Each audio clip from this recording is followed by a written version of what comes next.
ನಡು ಮೈದಾನದಲ್ಲಿ ಬಾಂಗ್ಲಾದೇಶ್ ತಂಡದ ಆಟಗಾರ ಲಿಟನ್ ದಾಸ್ ಅವರು ಕೆಟ್ಟ ಪದಗಳನ್ನು ಬಳಸುವ ಮೂಲಕ ಪಂತ್ ಅವರಿಗೆ ಹೊಡೆಯಲು ತಲುಪಿದರು. ನಂತರ ಕೋಪಗೊಂಡ ರಿಷಬ್ ಪಂತ್ ಮೊದಲಿಗೆ ಅವನದೇ ಭಾಷೆಯಲ್ಲಿ ಲಿಟನ್ ದಾಸ್ ಅನ್ನು ಬೆದರಿಸಿದರು.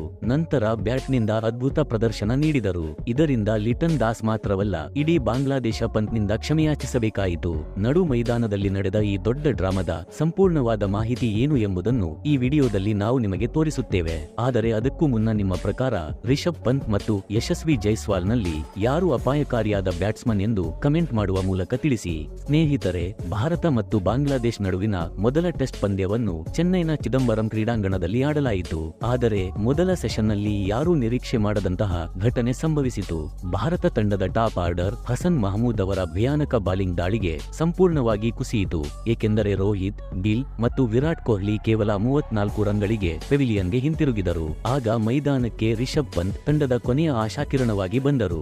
ಬಾಂಗ್ಲಾದೇಶಕ್ಕೂ ಈ ವಿಷಯ ಚೆನ್ನಾಗಿ ಗೊತ್ತಿತ್ತು. ಅದಕ್ಕಾಗಿ ಪಂತ್ ಅನ್ನು ಅವರ ಇಡೀ ತಂಡ ತೀವ್ರವಾಗಿ ಸ್ಲೆಡ್ಜ್ ಮಾಡಲು ಆರಂಭಿಸಿತು. ಆದರೆ ಇದರಿಂದ ಬಾಂಗ್ಲಾದೇಶವು ಭಯಾನಕ ಪರಿಣಾಮವನ್ನು ಅನುಭವಿಸಬೇಕಾಯಿತು. ಹೌದು ಸ್ನೇಹಿತರೆ, ಪಂತ್ ಮೈದಾನಕ್ಕಿಳಿದ ತಕ್ಷಣ ಒಂದು ಅದ್ಭುತ ಫೋರ್ ಹೊಡೆದರು. ಅವರನ್ನು ನೋಡಿದರೆ ಅವರು ಒತ್ತಡದಲ್ಲಿಯೇ ಇಲ್ಲ ಎಂದು ಅನಿಸಿತು.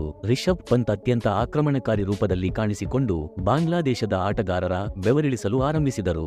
ಬಾಂಗ್ಲಾದೇಶದ ಆಟಗಾರರಿಗೆ ಇದು ಬೇಸರವನ್ನುಂಟು ಮಾಡಿತು. ನಂತರ ಸ್ಟಂಪ್ಗಳ ಹಿಂದೆ ನಿಂತಿದ್ದ ಬಾಂಗ್ಲಾದೇಶದ wicket keeper Lytton Das Pant ಅನ್ನು ನಿರಂತರವಾಗಿ ಕಿರುಕುಳ ನೀಡುತ್ತಿದ್ದರು. ಇದರಿಂದ ಕೋಪಗೊಂಡ ರಿಷಬ್ ಪಂತ್ ಮೊದಲಿಗೆ ಬ್ಯಾಟ್ನಿಂದಲೇ ತಕ್ಕ ಉತ್ತರ ನೀಡಿದರು. ಆದರೆ ನಂತರವೂ ಲಿಟನ್ ದಾಸ್ ಕಿರುಕುಳ ಕೊಡುವುದನ್ನು ಮುಂದುವರೆಸಿದಾಗ ರಿಷಬ್ ಪಂತ್ ಕೂಡ ಲಿಟನ್ ದಾಸ್ ಅನ್ನು ಸಂಪೂರ್ಣವಾಗಿ ಅಚ್ಚರಿಗೊಳಿಸುವಂತೆ ಏನೋ ಹೇಳಿಬಿಟ್ಟರು. ಓವರ್ಗಳ ಮಧ್ಯದಲ್ಲಿ ಕ್ಯಾಮೆರಾದಲ್ಲಿ ಅತ್ಯಂತ ಭಯಾನಕ ದೃಶ್ಯ ಕಾಣಿಸಿತು. ಅಲ್ಲಿ ರಿಷಬ್ ಪಂತ್ ತಮ್ಮ ಕೈಯಲ್ಲಿ ಬ್ಯಾಟ್ ಹಿಡಿದುಕೊಂಡು ಇವತ್ತು ಲಿಟನ್ ದಾಸ್ ಅನ್ನು ಬಿಡೋದಿಲ್ಲ ಎಂಬ ಹಾಗೆ ರಿಯಾಕ್ಷನ್ ಕೊಟ್ಟರು. ಅದನ್ನು ನೋಡಿ ಲಿಟನ್ ದಾಸ್ ಸಹ ಭಯದಿಂದ ನಿಶ್ಶಬ್ದವಾಗಿದ್ದರು. ಕೋಪದಲ್ಲಿರುವ ಪಂತ್ ಲಿಟನ್ ದಾಸ್ಗೆ ಅವರದೇ ಭಾಷೆಯಲ್ಲಿ ಉತ್ತರ ನೀಡಿ ಪಂತ್ ತಿರುಗಿ ತಕ್ಕ ಪಾಠ ಕಲಿಸಿದರು. ಆ ಸಮಯದಲ್ಲಿ ಇತರ ಆಟಗಾರರು ಮಧ್ಯ ಪ್ರವೇಶಿಸಬೇಕಾಯಿತು.